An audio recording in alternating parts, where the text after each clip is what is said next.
Welcome back. If it has joined us, you're watching the news at 10 live on Channels Television Lagos. A reminder of our top stories. Nigeria records a total 65 confirmed cases of coronavirus as National Center for Disease Control confirms 14 new cases. Minister of Health confirms that an unnamed aide to President Muhammadu Buhari has tested positive to the coronavirus and is being treated at one of the facilities. The federal government considers tough measures to limit spread of coronavirus disease, including a ban on interstate travels. And global coronavirus cases surpasses 500,000. Plus business and sports, and news from the FCT Abuja, and later international news from our London studios. Now, our website, channelstv.com, has more information on our top stories and others. Subscribe and watch Channels Television's live stream on YouTube and other social media platforms using your mobile device browser, or download the Channels TV app for Android and iOS devices from their respective stores. You can also watch us via your smart TV platforms on Apple TV, Android TV, Fire TV, and of course Roku. So looking at the measures taken by different states in Nigeria, all land borders leading in and out of Delta State, effective Sunday, March 29th, are to be closed.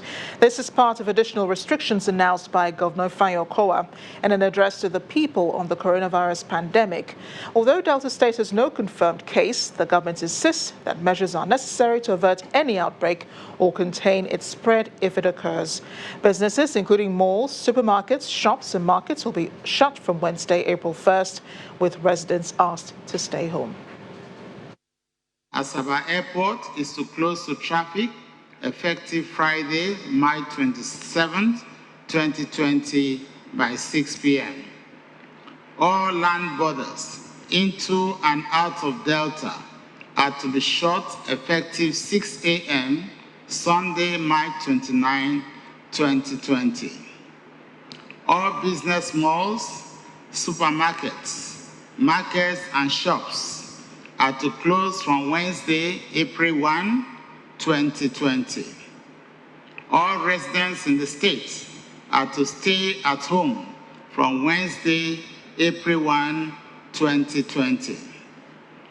Food sellers are to conduct their businesses within the precinct of their homes and are required to strictly adhere to the social distancing rules. Deltans are advised that there will be increased security presence on the streets and land borders to ensure strict compliance with these directives. More governors have been revealing the status of their coronavirus tests, and today we have the governors of Bayelsa and Ondo states confirming that they have tested negative to COVID-19. Bayelsa State Governor Duoye Dire's status was announced in a statement from his spokesperson, confirming that the test results was obtained today from the Nigeria Center for Disease Control accredited laboratory at the Irwa Specialist Teaching Hospital in Edo State. He says the results show that the governor had no evidence of COVID-19 infection. Ondo State Governor Rotimi Akeredolu's test result was also announced in a statement from the Commissioner for Information and Orientation, Mr. Donald Ojogo. He says the governor willingly offered to be tested on Wednesday morning after one of his earlier contacts had been confirmed positive. There may be some light at the end of the tunnel for some of the patients undergoing treatment for the virus in Lagos is there to be discharged any time from now. And that's according to the State Commissioner for Health, Professor Akin Abayomi.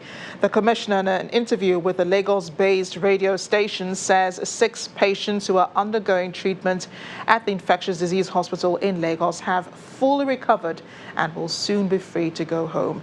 A social media message attributed to the Special Assistant to the Lagos State Governor on Health, Dr. Tunde Ajayi, and a presidential aide, Bashir Ahmed, also confirmed the story.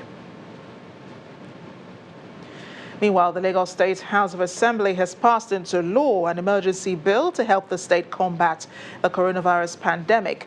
Sponsored by the Speaker, Mr. Mudashiru Obasa, the Emergency Coronavirus Pandemic Bill 2020 affords the state governor Mr. Babajide Sanwo-Olu the legislative latitude to spend an initial sum of 20 billion naira to effectively contain the virus and enforce compliance by Lagosians. The law also empowers the governor to declare a state of emergency of up to 3 months if the situation so demands, make recourse to the Assembly before any regulation on the pandemic, and provides a window for the establishment of Coronavirus Trust Fund. In addition, the law also stipulates a fine of 100,000 naira for defaulters, 1 month imprisonment in the Correctional Center for 3 months community service. The World Health Organization is optimistic the world can overcome the COVID-19 pandemic just like previous pandemics. WHO's Director General, Dr. Tedros Ghebreyesus, in a broadcast highlights some basic steps that every country must take to fight the virus.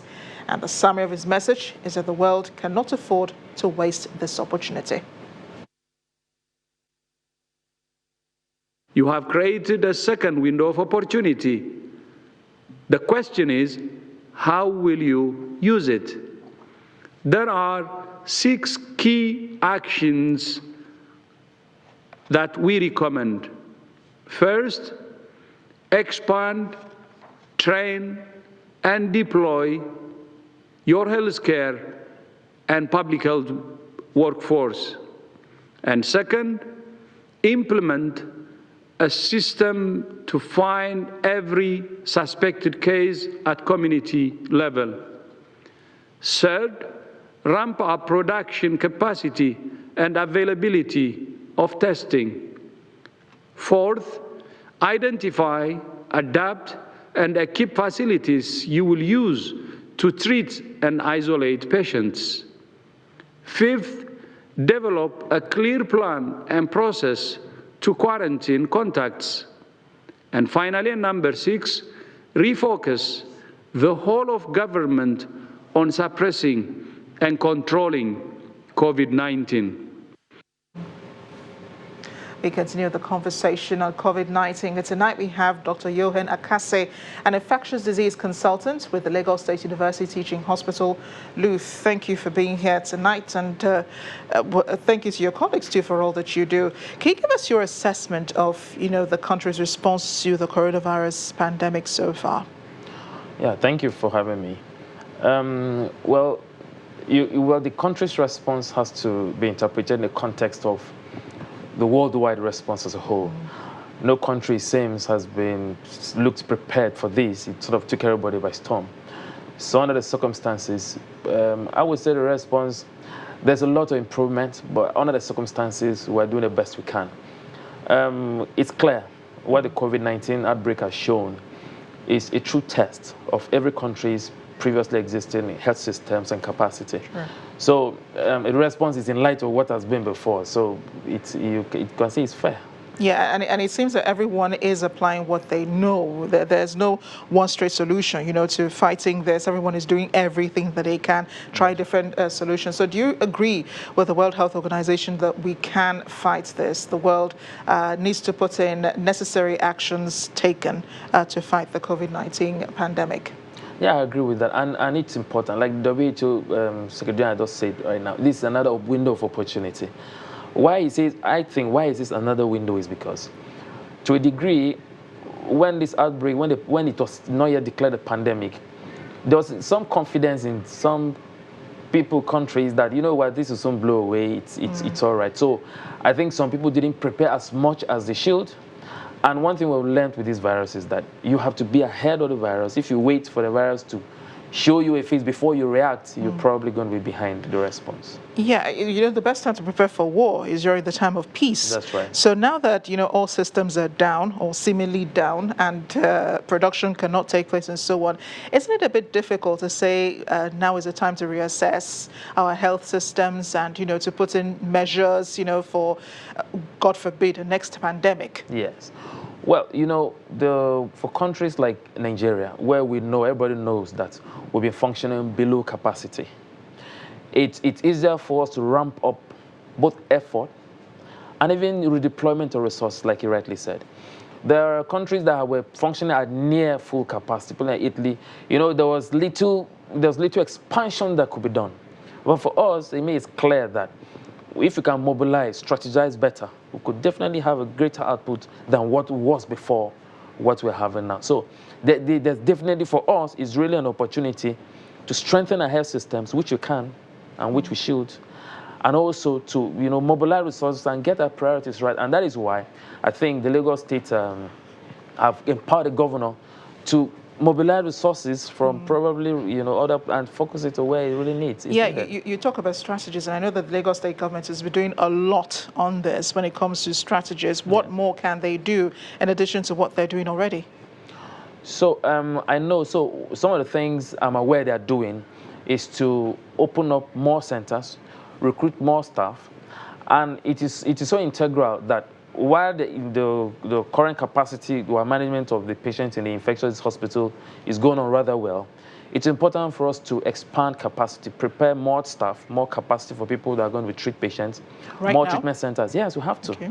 Like I said, we have to be ahead of the virus. We're seeing 65 patients now. Yeah. We don't know what's going to be next week. We hope it's less than that. Yeah, but we have to be ahead of the virus and prepare, and which I'm aware is going on. More centers are being opened. I'm sure you heard some. And more staff are being trained to take, if there's a surge, to handle that when it comes up. Well, we have to give it our best shot at this time. I guess we can't miss. Thank you again, Dr. Johan Akase, for being here on the News at 10. My pleasure. And when the News at 10 returns, Bureau de Change operators to go on a 2-week market holiday following ongoing challenges faced in local and global economies. Please join us again.